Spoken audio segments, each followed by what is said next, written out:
अच्छा वही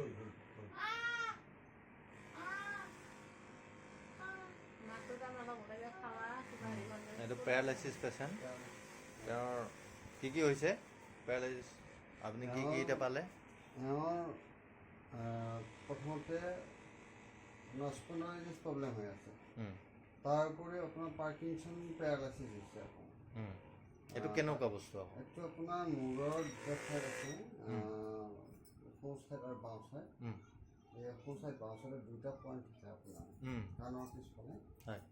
আৰু যদি হেৰি স্কাল্প আছে স্কাল্পৰ একদম দুটা মূৰত ইয়াৰ নাৰ্ভটো হেৰি হৈ যায় তাত হৈ যায় আৰু একদম ব্ৰেইনৰ ভিতৰত কোচ খাই যোৱাৰ লগে ই ব্ৰেইনটোৱে কাম নকৰা হৈ যায় লাহে লাহে তলত দি মুক্ত হৈ যায় আৰু হাত ভৰিবিলাক অচল হৈ যায় আৰু তেনেকৈ এইটো ষ্ট্ৰক হৈ যায় এইটো পাৰ্কিনছন ষ্ট্ৰক বুলি কোৱা আৰু এওঁ তাৰ লগতে এওঁ গেছৰ দ্বাৰা অত্যাধিক গেছৰ দ্বাৰা আপোনাৰ হেৰি হৈছে আপোনাৰ ষ্ট্ৰক আৰম্ভ হৈছে এনেকৈ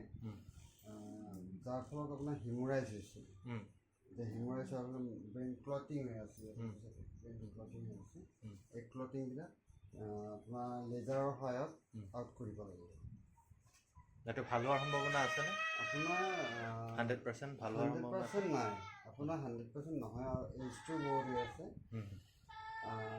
60% 50% এনেকুৱা আহি যাব আৰু তাৰ ওপৰত তাৰমানে কি খুব কঠিন তথাপিও যদি ভগৱান সহায় কৰা আহি যাব পাৰে